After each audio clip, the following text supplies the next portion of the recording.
I've had social anxiety for many, many years.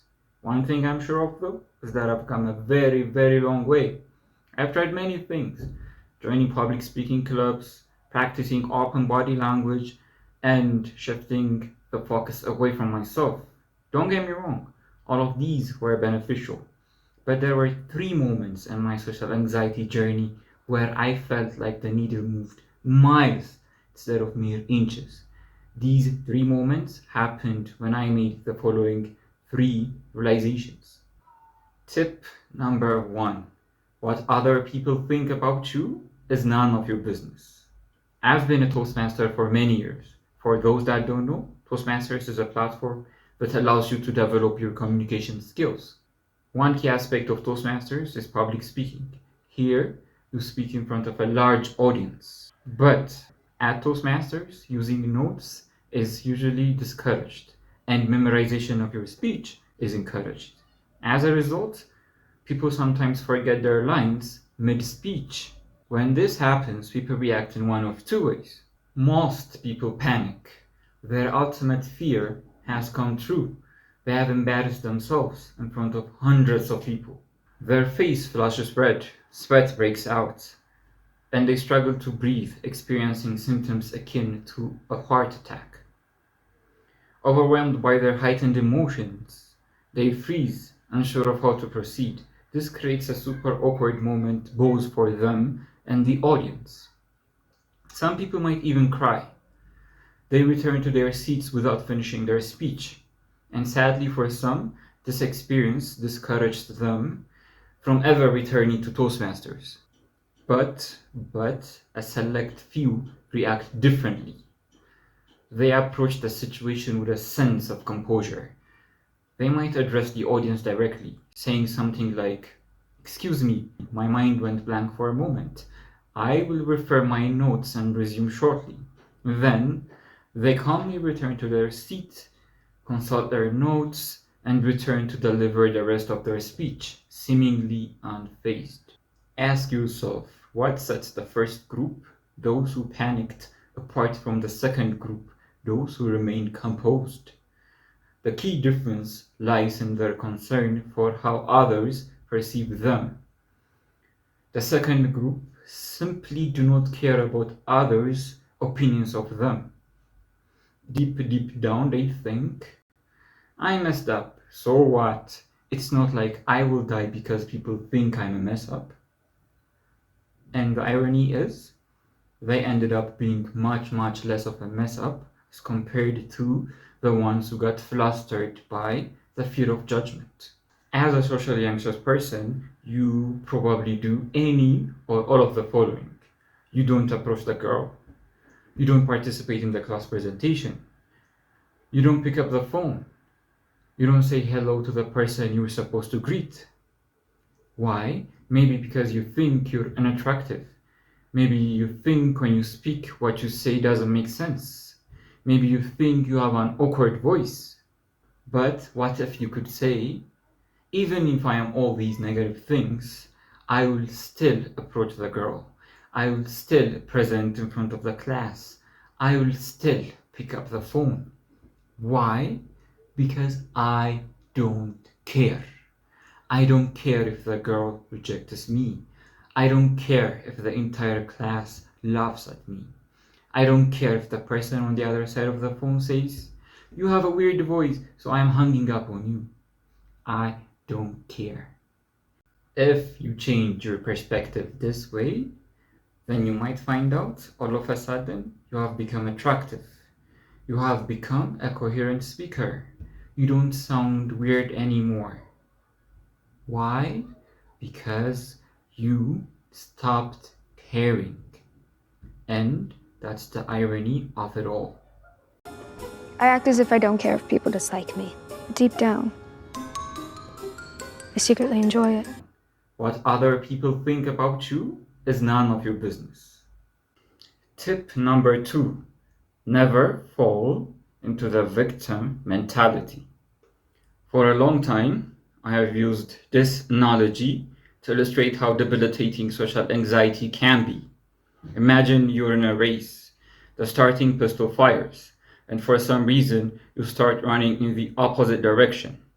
This analogy resonated with me because social anxiety often makes you do the exact opposite of what's needed to achieve your goals.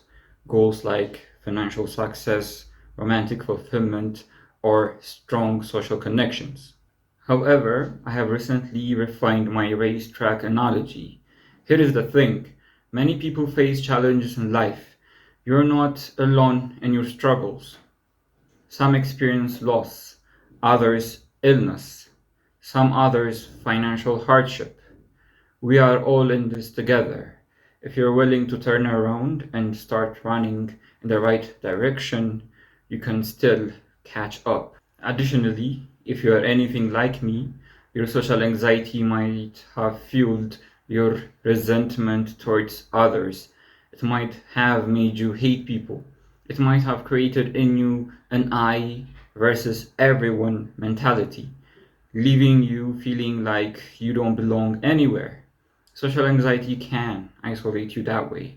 That's perhaps its defining characteristic. But that doesn't make it the worst problem you can face. It doesn't make it worse than what other people are going through. Recognizing this doesn't diminish your struggles, but it can help you break from the victim mentality and the negativity it breeds.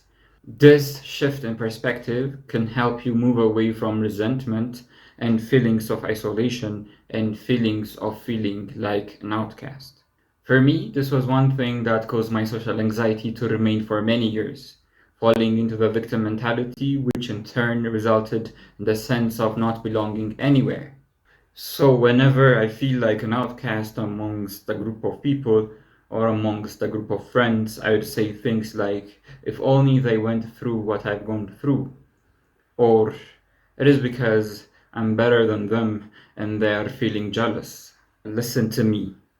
The worst thing you can do for your social anxiety is to create this I versus everyone narrative.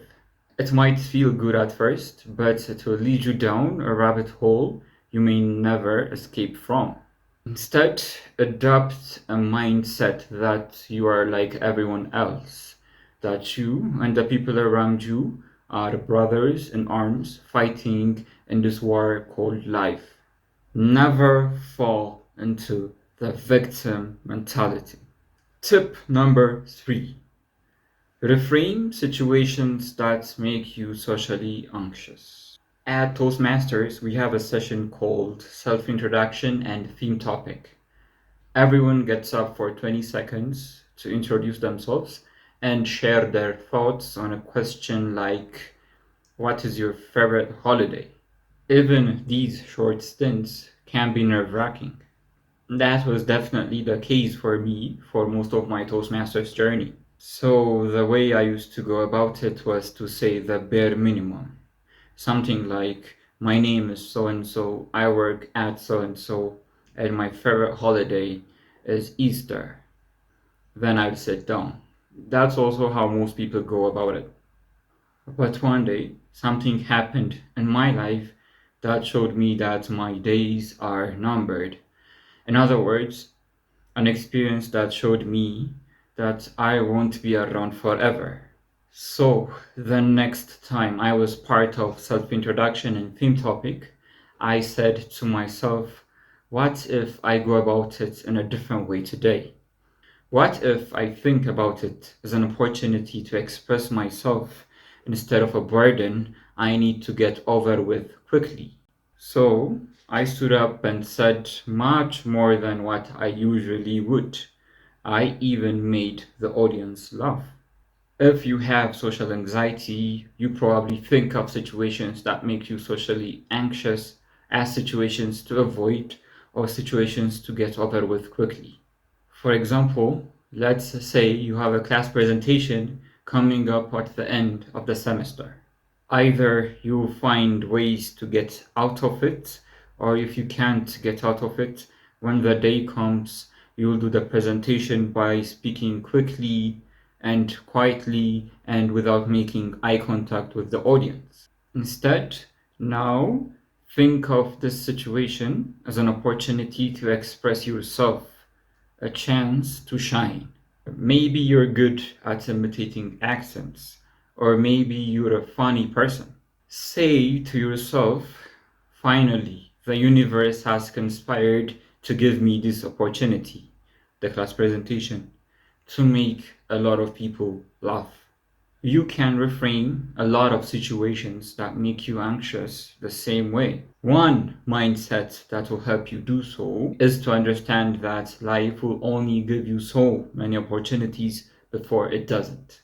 Confucius said we have two lives, and the second one begins when we realize that we only have one. Reframe situations that make you socially anxious. I hope this video has helped you with your social anxiety journey. If so, please do not forget to like, subscribe, and share it with someone you think might find the video helpful.